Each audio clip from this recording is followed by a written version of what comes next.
Welcome to the Mockingcast, the podcast of Mockingbird Ministries. I'm David Zoll, your host, and in a few moments, I'll be joined by my co-hosts, Sarah Condon and RJ Heyman. We come to you every other week to discuss a few of the places where we currently see grace and its absence playing out in unexpected and compelling ways. We're glad to have you with us. Praise the Lord. Praise the Lord. God. Happy birthday to you. We are recording on the 41st 41st. birthday The Yep. Rubicon has been crossed. That's right. of Sarah Condon. Yeah. The Reverend. Nice. What's it like? Yeah. What this is 41. Tell us about it. I still have hair on my head, so I haven't had to start wearing wigs yet. That feels major. Mhm. My back didn't hurt this morning because I stretch a lot now, thanks to Whoa. Ginger Oaks, Thank you, who told Ginger. Melina, who told me that you have to start stretching. It feels really good. I mean, I don't think I'll ever be somebody that like wants to not age given my life. So I'm like, this is awesome, and my kids this morning, like my son, of course, they didn't say anything. Like they don't know. I mean, they know, but like they're not remembering it in the morning. And I said something to him and he's like, oh my gosh, you must feel like really bad that I didn't say happy birthday to you. And I was like, no, you're in middle school. This is not your focus, So, That's but on I'm Josh. excited. Yeah, that's on Josh. That's his fault. In addition to working all day, he needs to Remind wake his the kids kids to say up happy and let birthday them know. too. Yes, yes. It's a really good week. My friend Kim, who I've talked about here before, she and her husband are like grandparents to our kids. She's in town, and so after this, we're gonna go shopping, go out to lunch, and so it's really sweet. Fun. Yeah. Happy birthday, Sarah. Are you going to do anything family-wise, too? Well, so Neil is in this play that starts tomorrow night, and honestly could not be a better birthday gift to me than my kid being like the lead in a play. Like that is like so exciting. So we're gonna go out to dinner tonight, actually without him, because he's like, it's serious. He's in like full dress tech rehearsals. Mm-hmm. And which feels very silly to say about a 7th grader, but anyway, they say that. So so we'll do that. We're going to Oxford next week. We'll celebrate more there. So it's good. That's Cool. awesome. That's awesome. Well, I'm glad you're getting celebrated in the way that feels particularly like God's gift to you, aka Neil. Yes. Singing and dancing. Yeah. That's just such a wonderful, beautiful irony of this move that happened as well. I RJ, know. how about you, man? I'm great. Things were really good. We just had what I think was probably the most remarkable week of like my time at Holy Trinity. It was just really, really amazing week. I mean, Jane Anderson Grizzle was here on Monday and just led a wonderful women's retreat.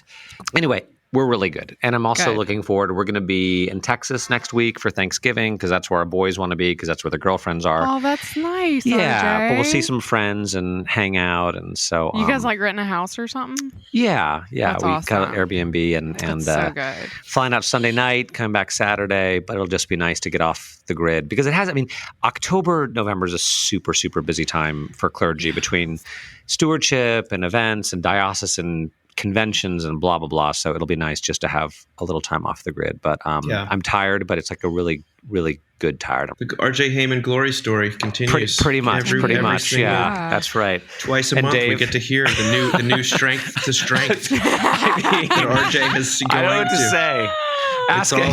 Ask my wife if that's how she feels living with me. If that's her experience. Yeah, exactly. We do like a B-side, and it's like reality with Jamie. Yeah, like that's We should do that. That's the external story. How about the internal How about one, the internal aka story? the real Yeah. one? The real one. Things are good on this end. I'm the same as you guys. It's just like somehow our school system managed to pull off 2 4-day weeks and a 3-day week, sort of like in a row. So Wow. that was that's always a real gift, shall we say? What a Yeah. gift. Yeah. But we made it through, and we were just actually I was just in Washington, and that's where we'll be for for the holiday. We were celebrating my mother-in-law's 70th birthday, and that was a lot involved in that. In fact, it kind of leads straight into what we're talking about first here, which is the plight of the eldest daughter. So I am married to an eldest daughter. Yeah. She's the daughter of an eldest daughter. I'm the son of an eldest daughter. Yeah. And I'm pretty sure I'm speaking to an eldest daughter whose birthday it is today. Yes. And someone who's married to an eldest daughter. And Me. RJ, who's married Not to an me. eldest Yeah. daughter. No, not And RJ, you. RJ Not is the yet. eldest son. Not yet. Birth order Wait wise, till I'm my the only 60s. I'm the only aberration here. I am a middle child, a proud, Which is why middle you're child. so well adjusted, Dave. Yeah. Right. Yeah. Yeah. Mm. It's why you always, I've made this joke before and I feel bad. Maybe I've only made it. Maybe I haven't made it on air, but it's why if you ever go to Mockingbird, New York, Dave walks into every room just on a cycle, I'm convinced. Like he just like goes to every room and then starts at the top of the list and goes, "Are you guys having a good time?" I mean, it's a blessing and a curse. It's a curse and a blessing, I should say. Yeah. Well, this is the plight of the eldest daughter, and it definitely hit home to me the week after my wife put on a enormous sort of 70th birthday party for her mother. Yeah. So a lot of daughtering going on, as the term today. This is by Sarah Sloat in The Atlantic. Being an eldest daughter means frequently feeling like you're not doing enough. Like you're struggling to maintain a veneer of control, like the entire household relies on your diligence. At least that's what a contingent of oldest sisters have been saying online. Across social media platforms, they've described the stress of feeling accountable for their family's happiness, the pressure to succeed, the impression that they aren't being cared for in the way they care for others. Some are still teens. Others have grown up and left home, but still feel over-involved and overextended. As one viral tweet put it, "Are you happy or are you the oldest sibling and also a girl?" People have even coined a term for this, eldest daughter syndrome, because everything today, as we know, is an epidemic or a syndrome. That syndrome does speak to a real social phenomenon. Yang Hu, a professor at Lancaster University, told me. In many cultures, oldest siblings, as well as daughters of all ages, tend to face high expectations from family members. So people playing both parts are especially likely to take on a large share of household responsibilities and might deal with more stress as a result. Now, we've talked about birth order stuff here before, and so we know that, the findings are that it actually isn't empirically verifiable that there are different sort of traits. And yet, I don't buy it. Does suggest that there are some striking differences in the experiences of first and secondborns. Susan McHale, a family studies professor at Penn State, told Sarah Sloat that parents tend to be, quote, focused on getting it right with the first one, leading them to fixate on their firstborn's development growing up, their grades, their health, the friends they choose, the musicals they star in. Just kidding.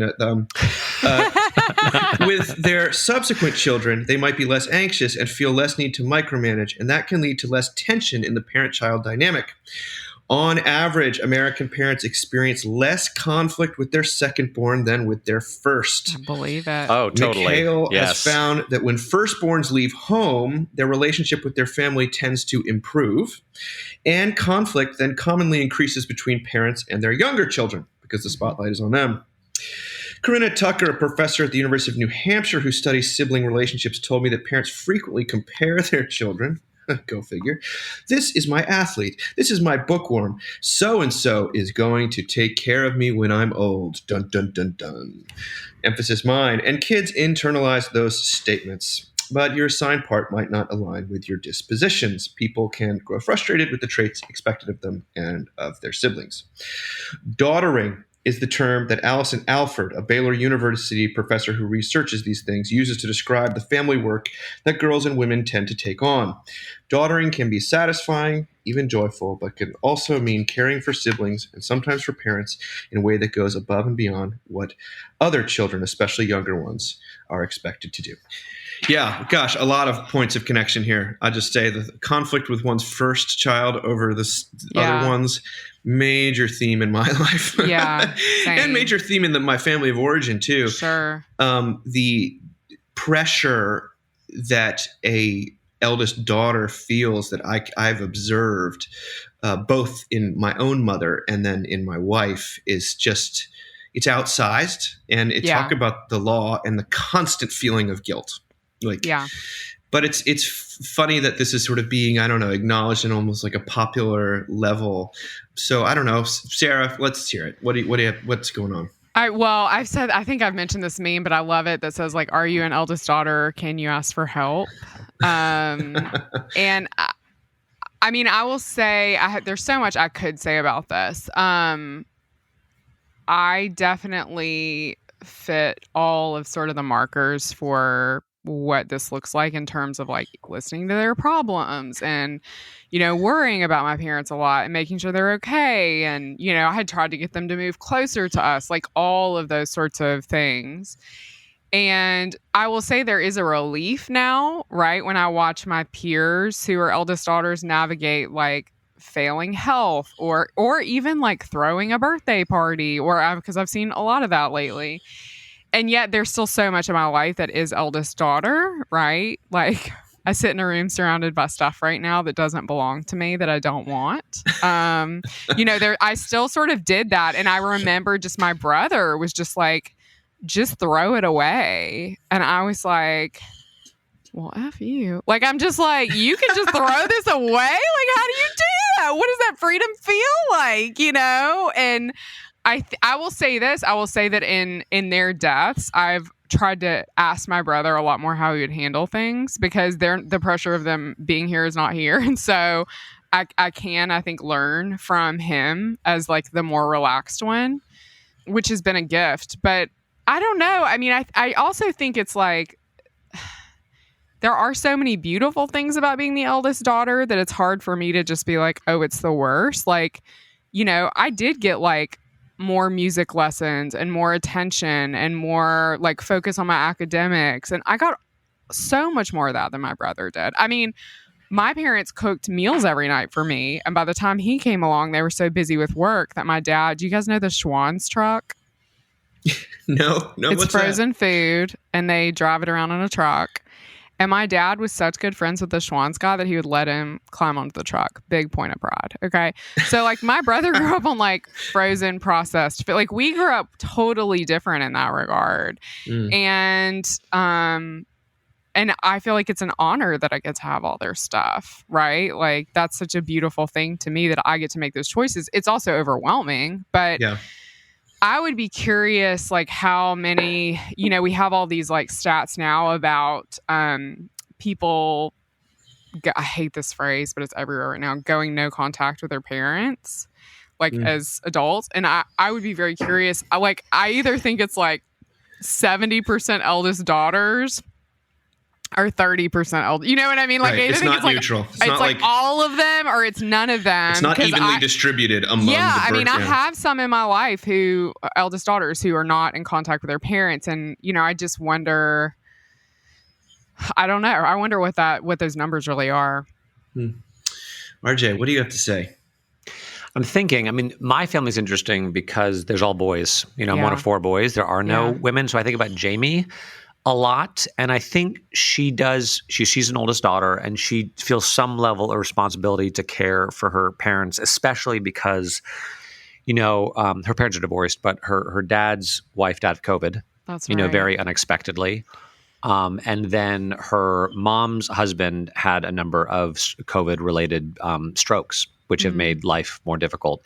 Yeah. So she spends time on the phone and things, but they're also in California. Like they're in Northern California and we're in South Florida. Like we could not possibly be any further away than we are. But we do talk about it, about whether there will be members of her family or my family that end up moving to Florida and being with us. I will say my mother just moved, but she moved close to my to Patrick, to my second brother, who I think is also like her executor. Just to give you, he's more stable. He's the wealth manager. He's definitely the most together. He's the best Heyman. Like, let's just say it. He's the best Heyman. He's the eldest daughter of the Heyman family. He kind of is. So she moved near the Daniel, best. if you're listening, and we know you are, that's right. You're the worst. You're not in the running here. Not even close. Not even close. So Mom's moving away from you and towards Patrick.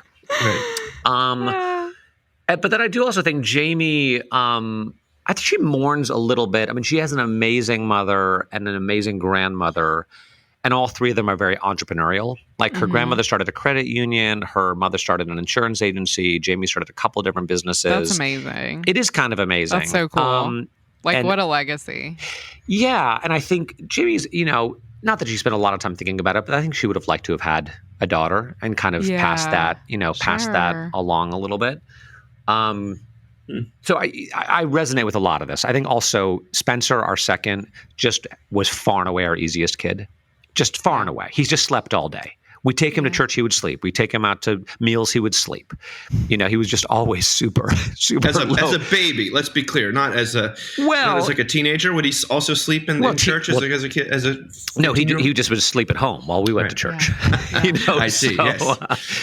I know that game. Yeah. So, but the whole daughter thing, I don't know what to do with, because there are no, I have no daughters and I have no sisters, so I can't really relate to that. But I do think the birth order thing is a thing. I'd be interested in this from kind of like a dispositional theological perspective. Like I know that when I look around, certainly within the work of Mockingbird, it does seem to be there. It resonates with a lot of eldest daughters because they're under so much expectation, and they don't have to. You don't have to abstract it at all for them to say, "Are you doing enough? Are you not? Do you feel like you're not doing enough?" I mean, it could be, and I know that to some extent, what we would say theologically is like the condemnation of the law applies across the board. Everyone feels some pang of kind of not enoughness, but it feels very pronounced in a certain type of, you might say it's like a striver type, or this is sometimes get accused of that sort of type A. This message appeals to people who are constantly feeling like they're behind, but it does strike me as something that hey, eldest siblings need somewhere to go too. Like I would be interested to see how it broke down.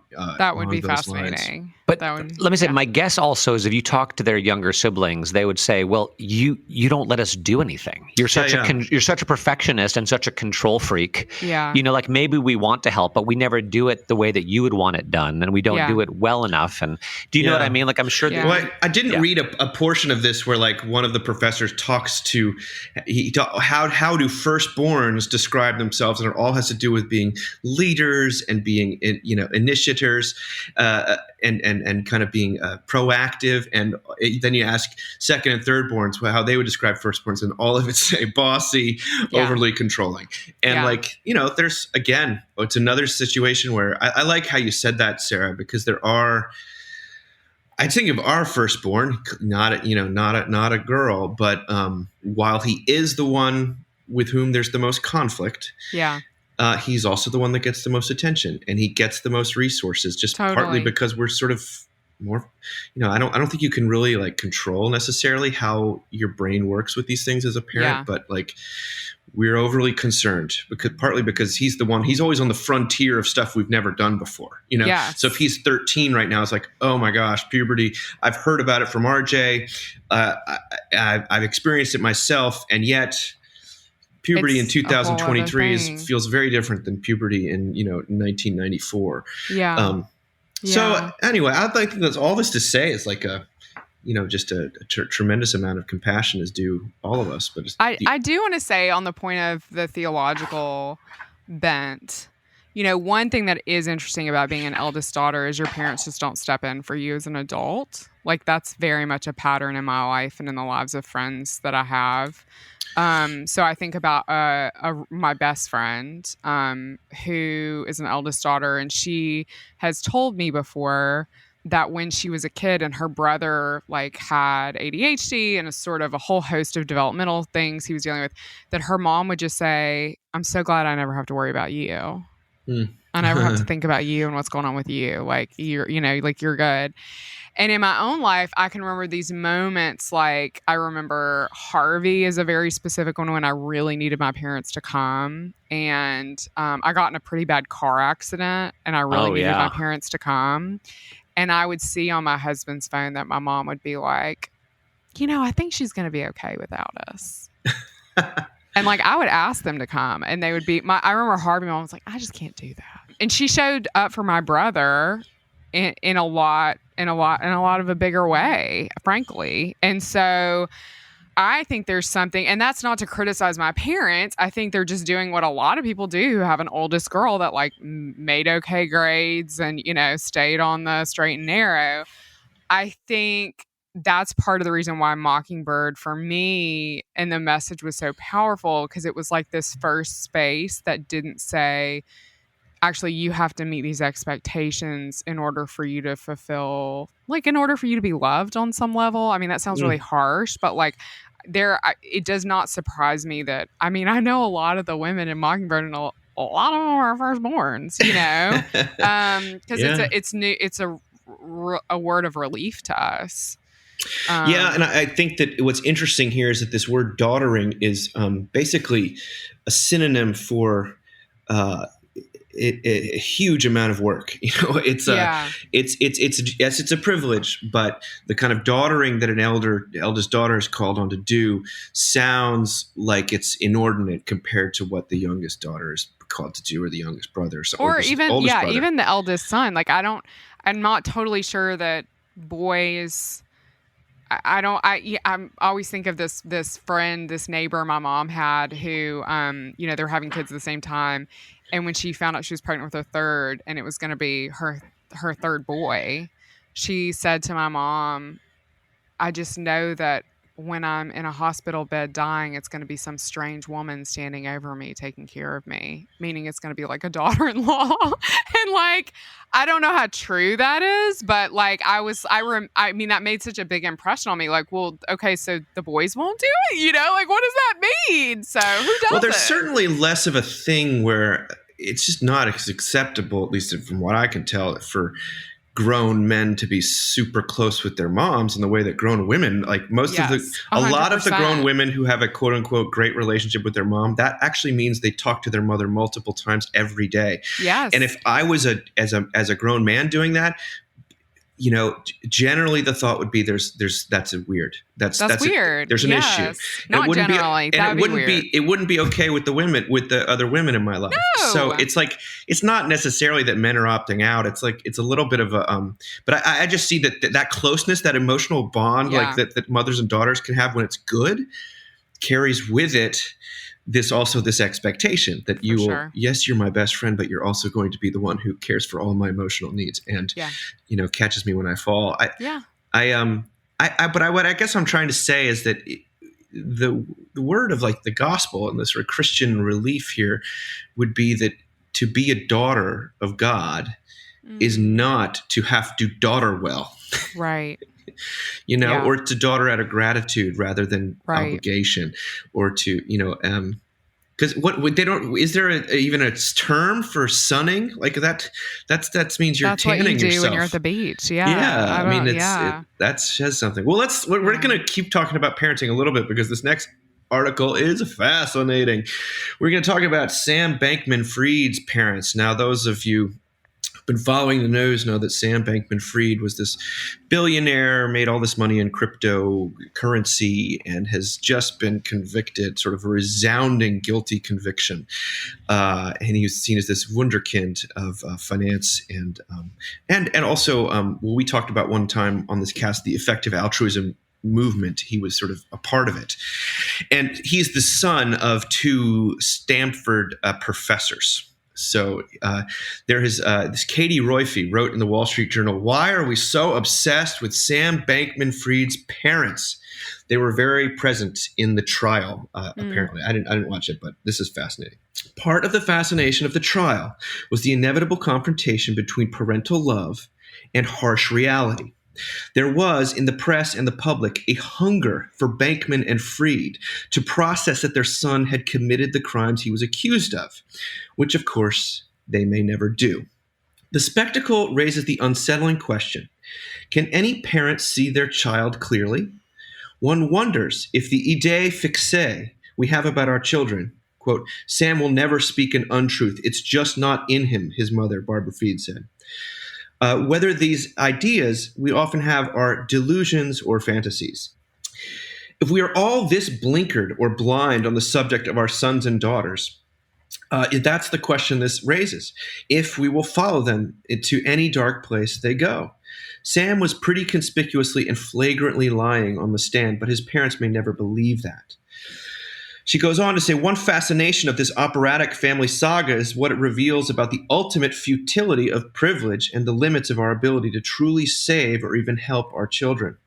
You can do all the right things, correctly identify and nurture your child's strengths, infuse in them morally upstanding values, and they can still crash and burn. What we are seeing in this story is the failure of good intentions or good values or substantial resources to protect a young person. Many of us long to discover some fatal misstep, something Bankman or Freed did wrong as parents, some way in which they could have acted differently to save their brilliant but dangerously arrogant son. Say, limiting his screen time or communicating more clearly that rules apply to everyone, even the children of Stanford professors. Yet, we may only find how helpless parents are to ensure the happiness or even basic well-being of their child. Saving Sam is the major project of our lives, Freed said, and it is also the project at which they will most spectacularly fail. Wow, what a gut punch, but what a powerful thing. I mean, because this is why we love these sort of stories, is we want to find out what did they do wrong that I can do right to prevent this from ever happening. And yet I think also it would be kind of cool for some of us to have billionaire children, you know. What can I do to make my son with $20 billion, but then make sure he doesn't go to jail? That's more what it is. That's what I really want to discover in this. Right. Like, I want to do part of what they did right. And then the last little part that turns into keep the good and just minimize the bad. And pure sort of exceptionalism. Maybe I'll just see if I can sort of engineer that out. Yes. Now, I haven't honestly been following this that clearly. It did strike me as, like a lot of cryptocurrency stuff, it strikes me as kind of glorified video games. And I know there's a lot at stake, clearly a lot at stake. But the way that Katie That's Royce also our entire financial system. But yeah, I guess so. Yeah, Dave, what are you talking about? It's all games. It's all an elaborate ruse. I have this paper that's worth something. Yeah. But this fascination with them needing to sort of come to terms with the fact that their son is guilty, and they really may never do that. Like, I think when they interview the mother, especially, she just has blinding and kind of what some might say unconditional, but blinding vision when it comes to her son, that she cannot see a bad thing. Where do you guys go with this tale, RJ? What are you thinking? Well, I've only really been following it through the Michael Lewis lens, you know, the author who wrote Moneyball, and it came out with a new book called Going Infinite, and he did a 60 Minutes thing. And, sure. And the whole time he's been kind of saying that that the real story is that he did actually kind of have good intentions. He just was like the world's worst manager who didn't understand people at all. And if he did things wrong, it wasn't really out of an intent to hurt anybody or to steal. It was just basically kind of naivete and incompetence. It's kind of what Michael Lewis has been saying. But the thing which did strike me about this story was, doesn't everyone want parents like that? You know, who will never stop imputing righteousness to their kids. And isn't that actually, you know, the miracle of Christianity is that we have God who is the judge who acquits us and the parent who never stops loving us, you know, who never stops sort of making excuses for us, letting us off the hook, putting it on somebody else, you know, and I get it. I mean, I get the whole Schadenfreude of the thing, but it seemed a little mean-spirited to me. It just seems a little mean. Like, okay, he massively screwed up. It's a sad story, man. Yeah. No matter how you slice it, it's a sad story. And like, can we have a little compassion for parents that want to see the best in their kid? Yeah. You know, that's what I would want my parents to do. I totally agree with RJ. You know, the thing that keeps coming to mind actually is a story in my own family. I have an uncle who's a pharmacist by training and who's just been in and out of rehab his whole life. I mean, it's a miracle he still has his pharmacy license. And he is an asshole. Okay. Like, I'm sorry. Like, he told me when my mom and dad died, We were sitting at the kitchen table probably 2 weeks later. And, the problem with this guy is he sounds like my dad. He looks like my dad. So when I get around him, just physically speaking, I feel a lot of warmth. And I was trying to kind of have this warm conversation with him. And he kind of sat back in his chair and really just felt like such addict behavior, right? He sat back in his chair and he goes, damn, if I'd have known that people were going to respect me this much, I'd have killed your dad a long time ago. What? I mean, a real dark gracious. personality, That's right? wild. And my grandmother would have put that man in a book bag and carried him around. I mean, the love that she had for him and the rescue that she did for him and the way that she worked so hard to keep her family and relationship with him was incredible. And I know a lot of people see that and they see an addict and they think, well, she was enabling or whatever. Probably true, right? But she didn't know any better, and all she knew was to love him and to worry about him. And this is the grandmother that was Bible cover to cover, so just to pray for him constantly. And you know what? He's not a good dude. His life has not worked out well. He unfortunately learned very quickly that he was no match for me, so he does not speak to me anymore. Not a subscriber. Or he's not he unsubscribed to the Sarah channel, y'all. And so we're not close anymore. But I as difficult as he was and is, there's still part of me that if he showed up at something, I'd give him a hug and tell him I loved him, because my grandmother bared witness for what that looks like. Because we go back to the same thing we always come to in our conversations around fallen people. And that is that they did not choose to be fallen.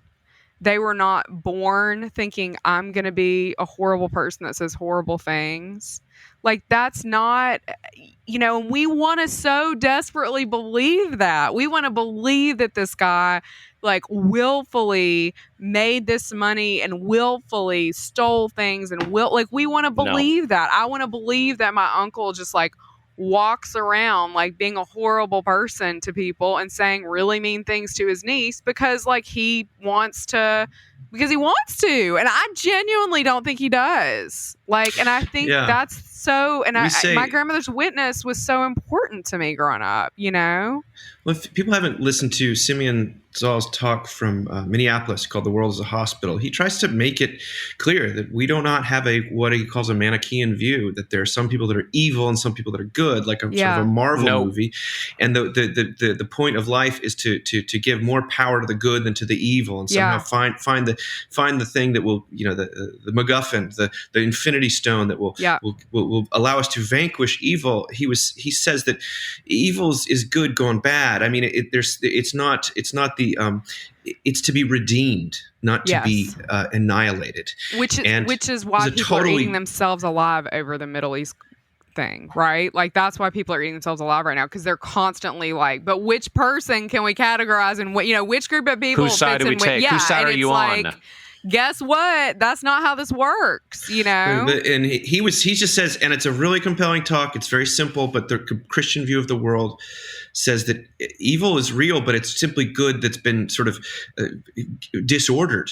Yeah. And so we do not wish for it to be completely it's complete annihilation. We just don't think in those terms, and it does apply to this situation. I mean, there's also when the deeper you look into the Sam Bankman-Fried thing, you see not only someone who's fabulously successful, but someone who's trying to fulfill the law of sort of philanthropy and effective altruism. Yes. And his parents were too. I think that one of them was an ethics professor. I mean, there's something about it's a law looking professor and up ethics close professor at someone at this family that was kind of doing it. And part of me wants to see, I think part of the fascination, and probably a very small part of the fascination, is oh my gosh, it's not that I'm just sort of haven't figured things out like they have or wasn't born with enough natural gifts. It's that we're all kind of even the people that I think are the closest to the ideal Right. pure success, moral and commercial success. There's a deep chink in the armor too. There's disordered good. There's sin. There's and there's something comforting about that. But I think you're 100% right. We have to I always think about that movie. We have to talk about Kevin, which is about interviewing the mother of a kid who's committed a mass shooting. Yeah. And she still loves her son. Yeah. And yet the culture, our impulse is to say, well, what did she do? Right. Because we want to control. We want to control. What did she do that I can learn from and not do, so that such and such will never happen?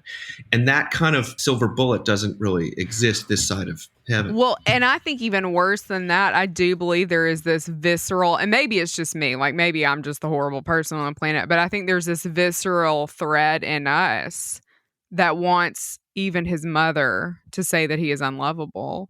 I mean, I think that's the real thing that we're battling within ourselves is, because if we just want to push those people as far to the outer darkness as we can, because we're so afraid of being them and we're so afraid of making the mistakes they've made. So, and let it be said, every other person in his life turned against him, right? Yeah. His ex-girlfriend and all his best friends testified against him. So the only people in his corner are his parents. Yeah. And well, there's something very beautiful then that we can, and so I want to shift. We don't usually always talk about the most positive things in the world outside of the gospel, but I ran across a podcast a couple weeks ago, another one of these A Slight Change of Plans with Maya Shankar, where she interviewed a guy named Dr.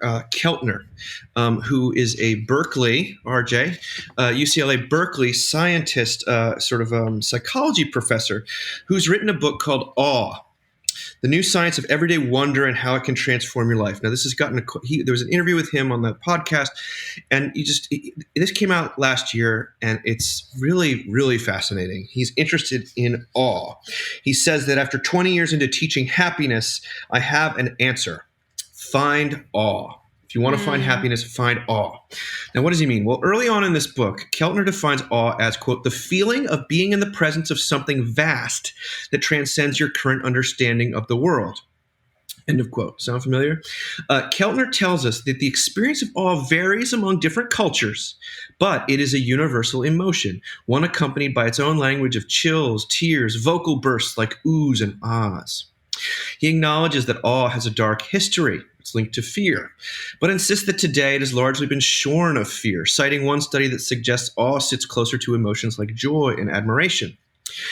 For Keltner, awe is an ennobling experience, one that can foster wonder, creativity, and collaboration. He was inspired to write this book in 2019 when he lost his brother Rolf to colon cancer.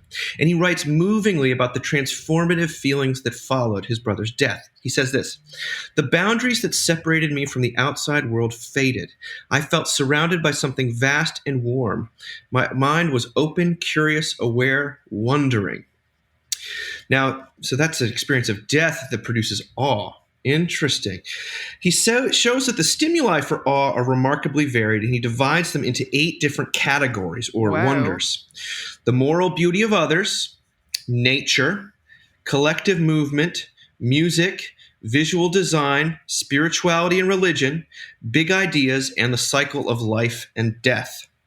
The one that is the most powerful is not actually spirituality and religion, but the moral beauty of others. Isn't that interesting?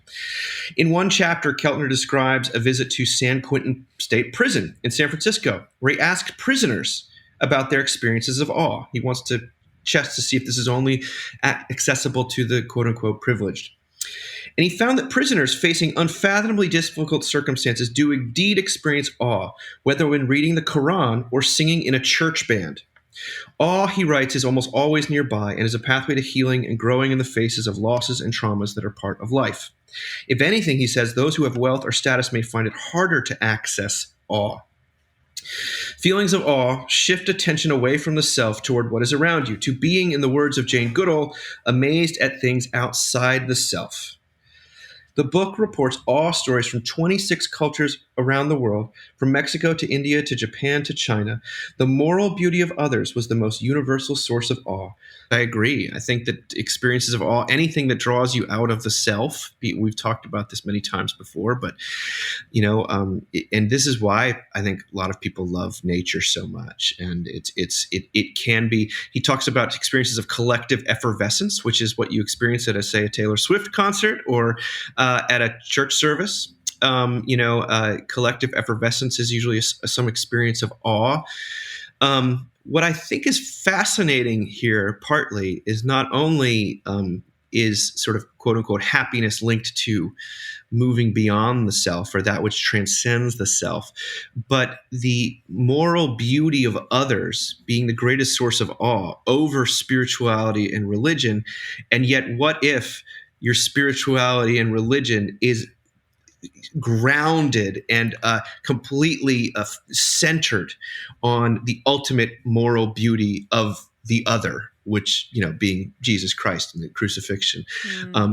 I find the sacrificial love of God being the way that these two things are married. So awe, I don't know, where do you guys find awe? Do you buy this argument, or is this another self-help sort of pseudoscience thing? I totally buy this. I think my life is like, I think life can be filled with moments of awe. I think it's just as simple as getting up in the morning with kids. There's so many opportunities for it. I do also want to say, though, I think church, this is our advertisement for church attendance, is one of those rare places that encompasses, if not all, most of those markers in a really beautiful way. Like, I think about a service I was at recently at St. B's, and it was like, I loved the sermon. I loved the music. There's it's Nashville, and we have a really gifted guy. Shout out to another David who does such a good job. But the music is just incredible. And then these people got up and they talked about this ministry here that takes in homeless people overnight. When it gets really cold outside, and we run it out of the church, and so people sleep there and feed them and all this stuff. And I was just it was so powerful to me to hear about this incredible thing that happens there. And, because I think there's something in me that recoils a little bit whenever the word moral or morality gets used. I'm like, what you talking about? But I think I would be so interested to know, of those stories, which of them really fall into the category of forgiveness or grace. Yeah. Right. Exactly. Yep. It's less, because it's always the undeserving meeting the grace and the love, right?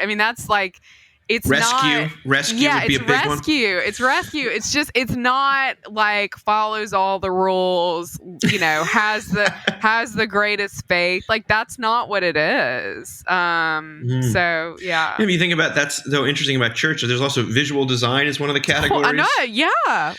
Big ideas and the cycle of life and death, all of these things, as well as God and collective effervescence and moral beauty. It's all there except for nature, I guess. But this basically means we need to have more outdoor chapels. I don't know.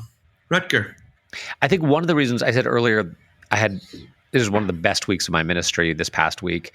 And I think it's because there were so many things that happened that exceeded my expectations. Things that I thought would be good, but they were way better than I thought they were going to be. We had this Wednesday night fellowship program, and we had our last one this past Wednesday, and 150 people came, which was crazy. And we did this sing along of of secular songs until we're all singing together Don't Stop Believin' and Country Road and We Will Rock You, and in the parish hall. And it was just ridiculous. It was so stupid, but it was so fun. Yeah. It was really, really, really fun. So, but I also do think I recognize my own dependence and almost, I don't want to say addiction, but I can't get addicted to things that exceed my expectations. Do you know it? I can't feel like just chasing a high, and because awe oftentimes is a surprise. Totally. You can kind of look for it, but you really are more surprised by it. Yeah. Genuine awe. And it made me think of that Pixar movie Soul. which I just love so much, where the main character is chasing awe, chasing accomplishment, chasing transcendence, and then just when he gets it, he dies. And he comes back to Earth looking for it again. But have you seen Soul, Sarah? No. What is wrong with you? It came out not long. Look, my parents are dead, RJ. I don't know if I told you. It is really fantastic. It's amazing. I think I could watch it now. But it ends up being about the transcendent beauty of everyday life. Oh. And that's where I want to live, right? I want to live in a place where I'm not sort of chasing it or waiting for it or hoping it comes along, but like somehow you actually have enough peace in yourself to recognize it when it's like staring you in the face all the damn time. Totally. Rather than living in your own head. Yeah. Or regretting the past, being anxious about the future. I have moments like that where I'm like, oh my God, right now I'm actually kind of living in the present. Praise the Lord. Thank you. I know it won't last. Let me enjoy it for like the 5 seconds and now on to my next worry. But because life is an amazing thing, but it's just so easy to miss it in your fears and to-do list and anxieties, and right? Oh, totally. Yeah. Yeah. This so is that's what I think.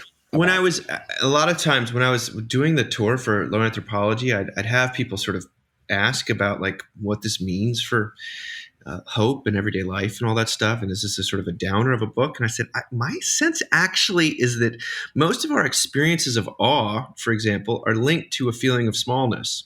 Like, yes, I see, it's not just the Grand Canyon, you go to the U2's, dome show and you just are dwarfed by something and a smaller view of yourself. All you need is $5,000. Yeah, exactly. I keep hearing about it. So thanks for everyone for telling me about it. Yeah. But, to view yourself as sort of small is actually to be set up for frequent experiences of awe and wonder. I think a Low Anthropology actually is really a precursor to it in a lot of ways, rather than sort of expecting the world to surprise you. I guess to be wowed is to expect not to be wowed, and I experience this I do experience it in nature, and yes, I experience it at church. But I'm thinking about it, this might strike listeners as truly profane, but I was watching Curb Your Enthusiasm the other day, and the way that Larry David has to, and this is mainly seen in Seinfeld as well, but the way that he weaves in so many plots and kind of makes the jokes just reach this fever pitch of every episode where I'm in awe of it. Yeah. Right? You see what's coming, you see what's happening, and you're like, I'm drawn out of myself into just pure awe. And again, the subject of the comedy is usually man's inhumanity to man, Right. But it is so ingenious that I'm sort of in awe of it. And it makes me so happy as well as laughter, and there are other ways we experience this, but I don't think this is somehow out of sync.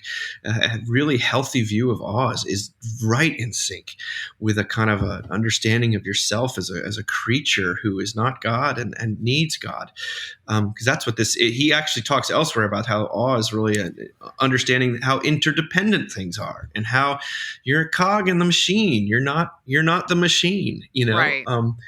And that's actually, and sometimes experiences of loss, what he says with his brother dying, grief, sometimes you're so overwhelmed by this loss that can be an awe-inducing experience that gets you in touch with that which is beyond the material, that which transcends the givens that we think we assume are all there is. I think it's a beautiful, beautiful thing.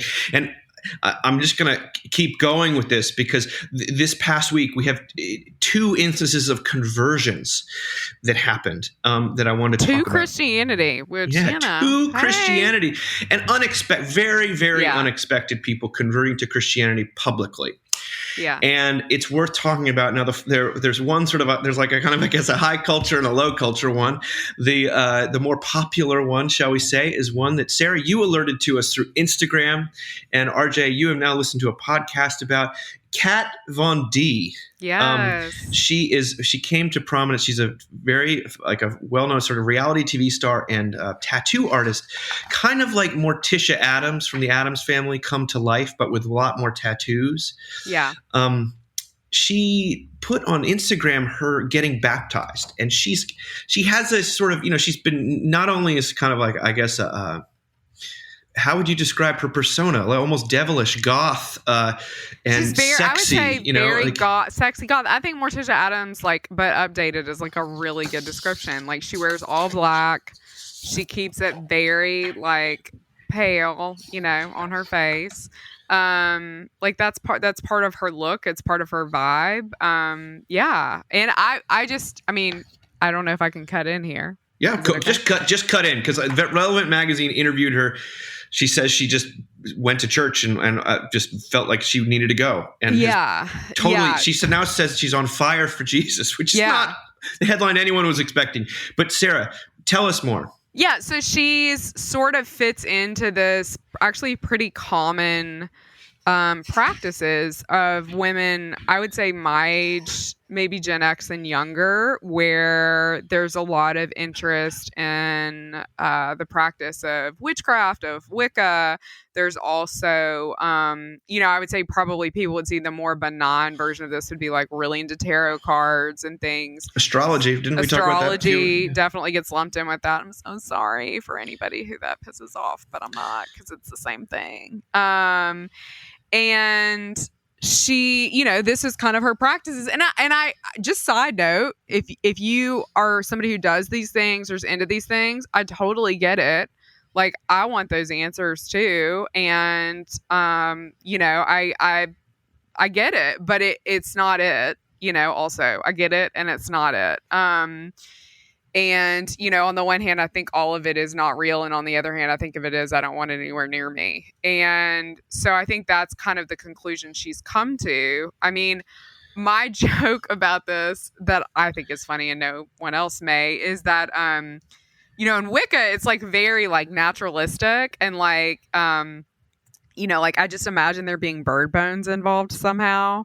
And now that she's Christian, and she's super Protestant Christian, but give the girl 5 minutes, okay? Because she's about to she's running towards Anglo-Catholicism, believe you me.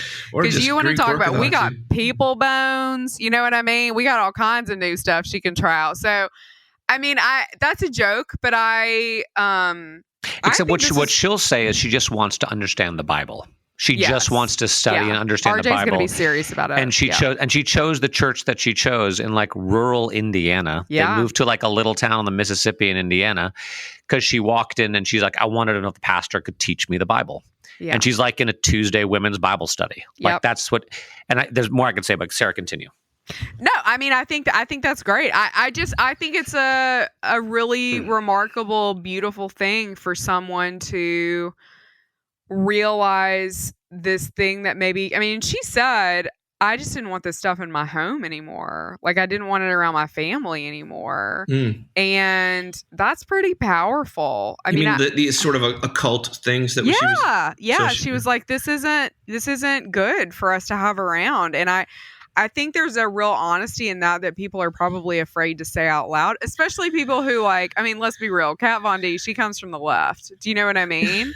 And I think there's something really incredible about her recognizing that these things aren't good to have around. The other thing she's done, and RJ, she may have talked about this on the podcast, but she has started blacking out all her tattoos that do not fit this way of living for her, that do not sort of align with her Christian life. And when I say black, now I mean Sis's whole arm has been tattooed black. She's, and I know people will hear that and think, wow, that's really extreme. This is an extreme person. So she's not going to do anything halfway. Yeah. And so there's something, I just find it really beautiful. That's what's kind of cool and refreshing about it. Yeah. RJ, before you go into it, let me just read this one thing that she did say on a podcast. I thought she said she shared that the church she attends now is different than the others she'd seen before. And that's partly what drew her in. She said, we all dress nice when we go to church. That's our own personal thing. This is a sacred space. You're right. She's going to become an Anglo-Catholic any minute. Yeah. And I feel like other outlets and stuff just don't really align with what I'm looking for, you know? I feel like God spit me out on the doorsteps of the most perfect church for me. She said she shared her initial experience at the church, which she said is a small congregation with, quote, a lot of old people. Praise the Lord. She and her family had arrived early and accidentally disrupted an early morning prayer circle. These people just stood up and embraced us. They didn't really care about who people think we are. They were just like, oh, yeah, you're the lady who just bought the house down the street, and we've actually been praying for you. It's so powerful. Like, I have chill bumps. It makes me want to cry. Like, way not to fumble the ball, you guys. That's awe. That's awe. That's awe. I'm in awe. Right? That is awe. Yeah. So, RJ, you've listened to the whole podcast with her. Tell us about it. It was fascinating. So she was raised by missionaries in Mexico, but I think mainly medical missionaries because they were very strict, but she actually didn't read the Bible a lot. And then, of course, she rebelled. Yeah. She became an addict. She went through recovery. I think that kind of opened the door to God a little bit, and she started thinking more and more about it. But then, yeah, she just fell in love with Jesus, and she converted probably a year and a half or 2 years ago. I think there were some really interesting things. One was just all the hate that she got on social media, both from people from her old life, but also from Christians, being like, oh, you're pathetic. Now that LA Inc. isn't on anymore, you're just looking for attention. And if you were really serious about this. That's why she moved to Indiana.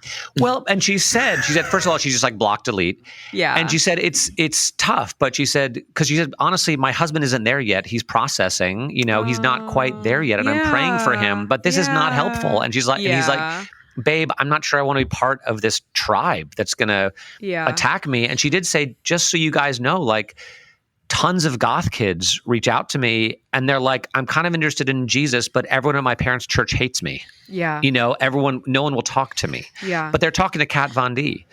And in this interview, which is hilarious because it was like her looking like Morticia Adams and then like this other actually pretty lovely Baptist girl with like fake blonde hair and a fake tan wearing Baptist. jeans. Yes, just like it could not be more. But it was they like were really AI Baptist interview girl. Yeah.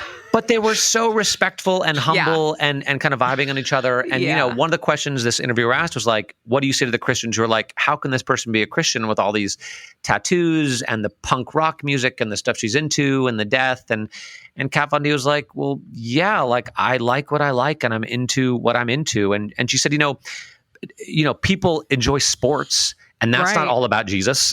Right. Am I allowed to enjoy things that are not 100% about Jesus all the time?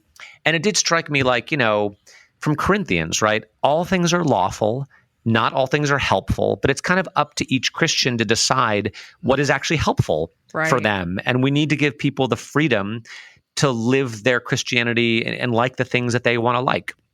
And then the interviewer was also like, well, what about your friendship with Marilyn Manson? And she was like, yeah, he and I connected a couple years ago through our recovery.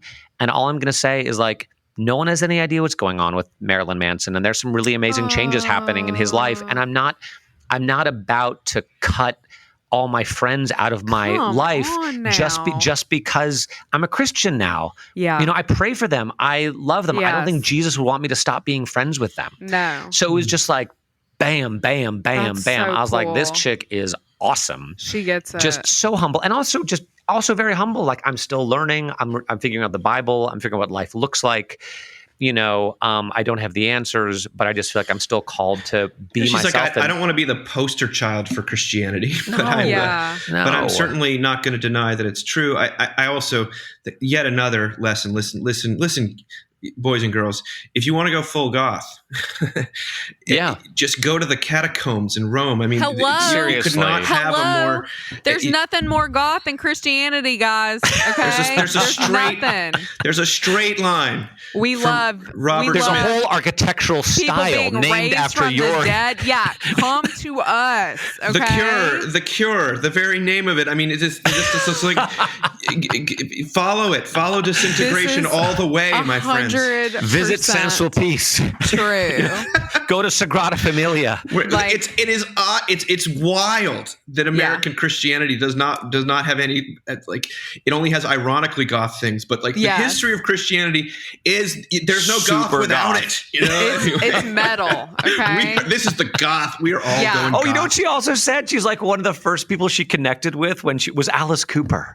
Oh yeah. Of course. I'm just Come on like, now. yes. What? Talk That's about so two. cool. They're like the king and queen of goth Christianity. I just like. Let that be a plug for the Well of Sound episode on Alice Cooper.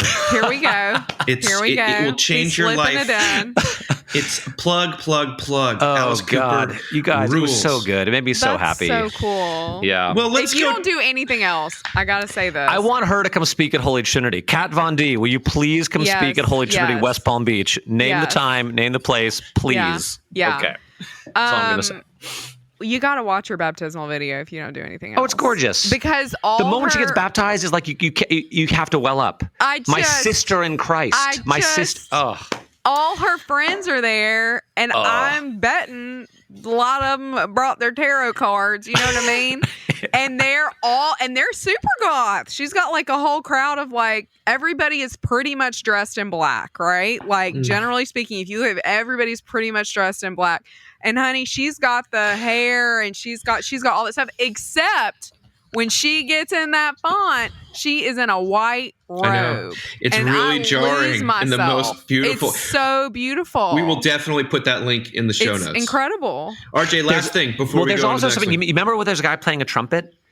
There's some backstory behind that where like there was some very special song to her that has something to do with the trumpet, and someone in the church found out and learned that song so they could play it on the trumpet at her baptism. And I was just looked up that church, and they have this sweet little We're a Tiny Church in Indiana website. Yes. I mean, it's really amazing. Yes. Praise God. And praise God for this next thing. This is the last thing we'll say. This is another major conversion. This is from Sarah. You sent this to me. RJ, I actually had 3 or 4 people sent it to me. My wife sent it to me. It's called Why I Am Now a Christian by Ayan Hirsi Ali. I hope I'm pronouncing that right. Ayan Hirsi Ali. You're not. I'm joking. I don't know how to pronounce it. This was published on Unheard, the English website. It was picked up by a bunch of people. I'm going to read you a little bit of the introduction from the Free Press, and then I will read you what she wrote. Now, I don't know who she was, frankly, but she's a major figure. Ayan Hirsi Ali is a refugee from Somalia, where she was the victim of female genital mutilation. She was a Dutch politician whose criticism of Islam, the religion she was raised in, led to death threats. Theo van Gogh, her collaborator on a film about Islam, was murdered in the streets of Amsterdam, and the killer left a note stabbed in his body warning that she would be next. Jesus. A normal person would have shut up, but Ayan is not normal. She wrote a memoir, Infidel. She became a mother, and then she became an American, and she never, ever quieted her voice. She has also been, since the early 2000s, among the most prominent atheists in the world. She was sort of lumped in with the new atheist crowd.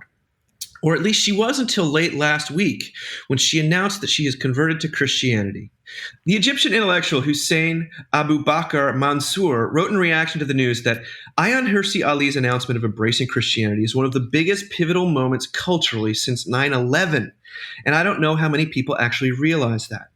Ayan Hirsi Ali was the poster child of what the new atheists promised Islam. Not just is she saying she is not certain about that promise anymore, she is saying she isn't even certain about the promise the future the new atheists could afford themselves. Okay. All right. What did she actually say? She said that in 2002, she discovered that famous 1927 lecture by Bertrand Russell entitled Why I Am Not a Christian. Bertrand's assertion that religion is based primarily on fear resonated with me. I had lived for too long in terror of all the gruesome punishments that awaited me. And to understand why I became an atheist 20 years ago, you first need to understand the kind of Muslim I had been. I was a teenager when the Muslim Brotherhood penetrated my community in Nairobi, Kenya in 1985. I don't think I had even understood religious practice before coming to the Brotherhood. But the preachers of the Brotherhood changed this. They articulated a direction, the straight path, a purpose to work toward admission into Allah's paradise after death. The most striking quality of the Muslim Brotherhood was their ability to transform me and my fellow teenagers from passive believers into activists almost overnight. We didn't just say things or pray for things, we did things. As girls, we donned the burqa and swore off Western fashion and makeup. We were told in no uncertain terms that we could not be loyal to Allah and Muhammad while also maintaining friendships and loyalty toward unbelievers. You can see why, to someone who had been through such religious schooling, atheism seems so appealing. Bertrand Russell offered a simple, zero-cost escape from an unbearable life of self-denial and harassment of other people. For him, there was no credible case for the existence of God. Religion, Russell argued, was rooted in fear. Fear is the basis of the whole thing, he wrote. Fear of the mysterious, fear of defeat, fear of death. As an atheist, I thought I would lose that fear. So what changed? Why do I call myself a Christian now? Well, first of all, she outlines globally what she sees are the primary threats of the world, which are sort of resurging authoritarianism in China and Russia, and the sort of Islamicism that you see in parts of the Middle East that is a deep threat to the West. We cannot fight off these formidable forces unless we can answer the question, what is it that unites us? The response that God is dead seems insufficient. So too does the attempt to find solace in the, quote, rules-based liberal international order. The only credible answer, I believe, lies in our desire to uphold the legacy of the Judeo-Christian tradition. That legacy consists of an elaborate set of ideas and institutions designed to safeguard human life, freedom, and dignity, from the nation-state and the rule of law to the institutions of science, health, and learning. As Tom Holland has shown in his marvelous book Dominion, all sorts of apparently secular freedoms of the market, of the conscience, of the press find their roots in Christianity. Yet I would not be truthful if I attributed my embrace of Christianity solely to the realization that atheism is too weak and divisive a doctrine to fortify us against our menacing foes. I have also turned to Christianity because I ultimately found that life without any spiritual solace is unendurable. Indeed, very nearly self-destructive. Atheism failed to answer a simple question: what is the meaning and purpose of life? Bertrand Russell and other activist atheists believe that with the rejection of God, we would enter an age of reason and intelligent humanism. But the God hole, the void left by the retreat of the church, has merely been filled by a jumble of irrational quasi-religious dogma. The result is a world where modern cults prey on the dislocated masses. The line often attributed to G.K. Chesterton has turned into a prophecy. When men choose not to believe in God, they do not thereafter believe in nothing. They then become capable of believing in anything. Now, again, of course, given her background, she sees the global implications here, and she leads with that as sort of what unites us, given, and she's saying this in the backdrop of what's going on in Israel and Gaza. I know. And she's got a stake here. She's and again, I think you have another, what I would call extreme person, speaking in extreme ways, because yes, some people would be like, oh, don't lump me in with that, or don't lump me in with this. And I personally find the sort of, I think we've heard it from Tom Holland that, the great virtues that we enjoy in the West didn't have to be historically. They all spring forth from the death and resurrection of Jesus Christ as a total paradigm shift, however you want to consider it in terms of value in the world. Right. In the history of the world. The history of the world. And we would say in the metaphysical shift in hope and meaning and belief. But so I agree that sort of upholding the kind of liberal order of the West isn't really enough to get people excited. Not in the way that it is, when you see people who are sort of religious zealots, But I also think the second thing that she says, when she says, I found life without spiritual solace to be unendurable. And I mean, she doesn't say it here. She doesn't really lay out the Christian gospel. She doesn't say that there is a way that's different from an eye for an eye. She doesn't talk necessarily about the same forgiveness and awe that you feel is in the backdrop of everything Kat Von D is saying. And yet I do find it to be tremendously compelling as someone who cares about life itself is that she's been led by the grace of God, I think, to a new place, and I just want to say praise God for that and for her courage in saying some of these things, because I know that the audience that she's really speaking to is not going to be excited to hear them. I think it is, first of all, you want to talk about awe. I think it's incredible that someone who had something so god awful as genital mutilation done to them is religious at all is pretty remarkable to me. You know, that's a thing we don't ever really think about a lot in America. We don't have to, thank God, but it's remarkable to me that she's the person she is despite that having happened, frankly. You know, it always becomes easy to to really be frustrated with, oh God, am I going to get in trouble with this? I'm not sure. Of course you will. To be frustrated with Islam, you know, and to be frustrated with some of the teachings that seem to come out of it, and of course people will say, well, those aren't really the teachings, but sort of, let's just say, like, the takeaways people get from it can be pretty terrifying. RJ's about to get in trouble. I would encourage everyone to read the Quran who wants to. Jamie's read the Quran. Yeah, I have not. My wife just that's what I tell people when they ask me. I'm like, read the Quran. Yeah. Read the Book of Mormon. Yeah. Read the New Testament. Yeah. Don't take other people's words for it. Like you're literate. Yeah. You know. Yeah. Read these things. Yeah. So okay. So I guess I need to be. You know, often when we leave a religion, we are very hard on that religion, right? Because we're like, well, I'm not this, you know, anymore, and this is why I left this, especially to be born in it and to have been physically altered because of it, right? I also thank God she found Jesus, and thank God Jesus found her, more importantly, and I hope she is in a place where she is not just hearing law preached, but that she's hearing gospel. Like, I really hope and pray that for her. Yeah. Because I think it would be easy to go from sort of one legalistic tradition into Christianity. I mean, people do it all the time and sort of bring that same sense of legalism with you. And they do it when they leave it too. Right. And yes. And I certainly think that there's probably forgiveness that she needs to seek out, and not for herself maybe so much as for other people. And I hope that Christianity, I mean, I just pray that it can be a vehicle for her, because Dave, like you pointed out, I feel like I'm rambling, sorry, but like you pointed out, like she doesn't talk about the gospel, and so I am wondering, like, what is that looking like now for her in her context? The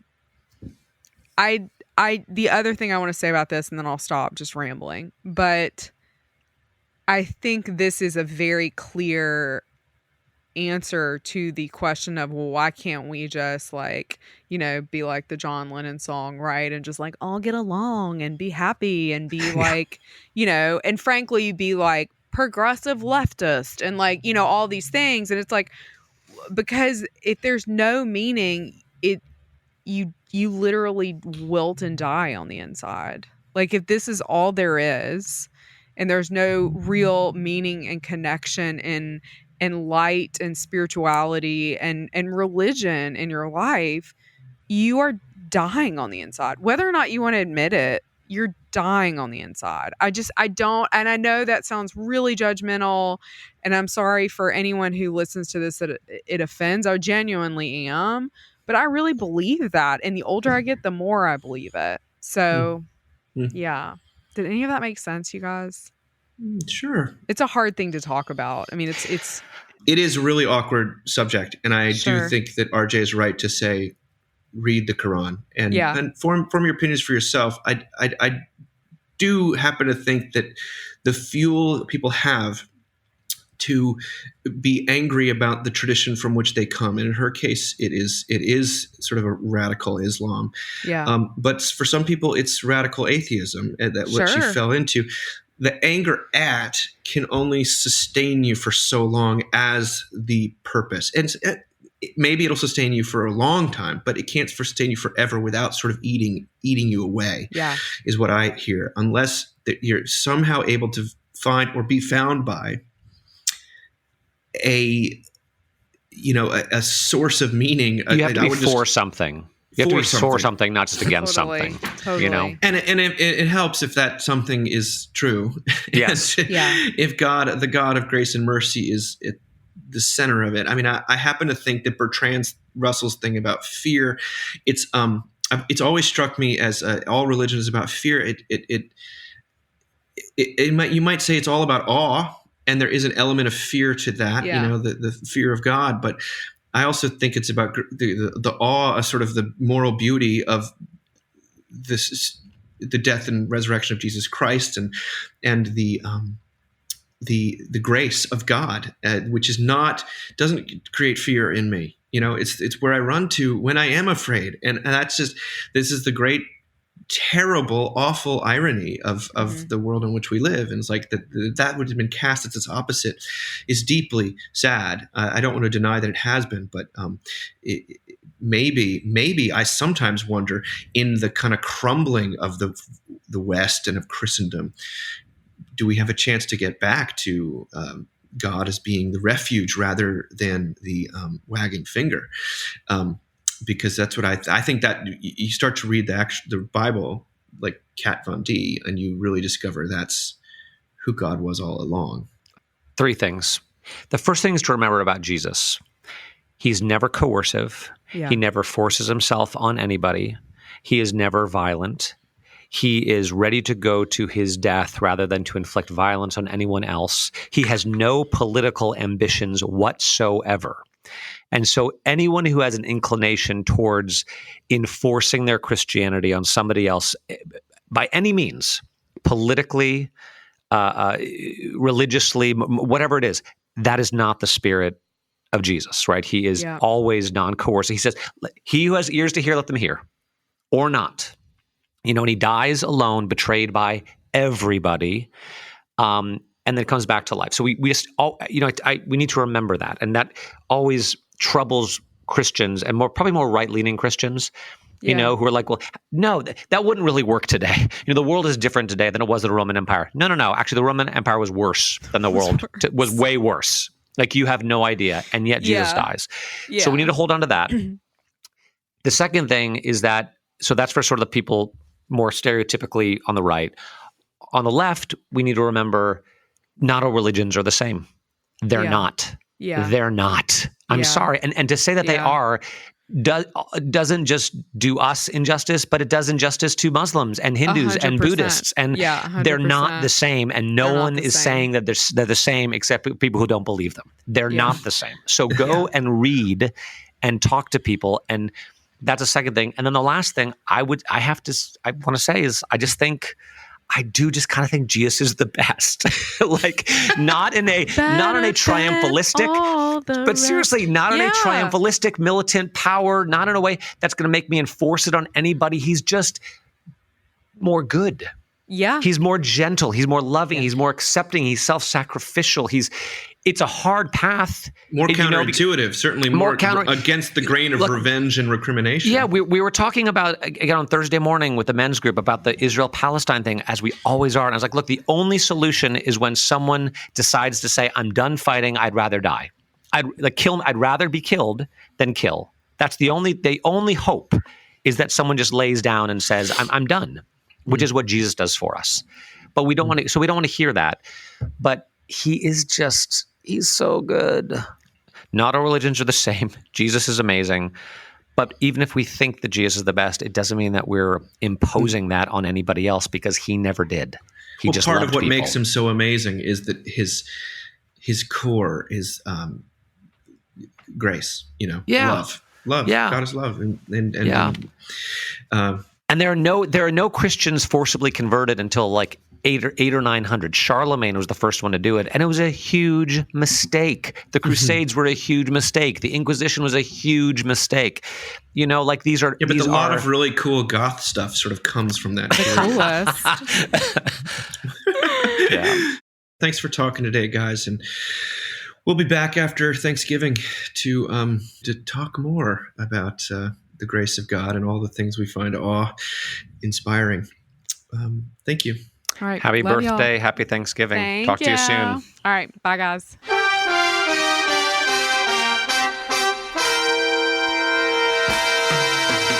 Thank you for listening.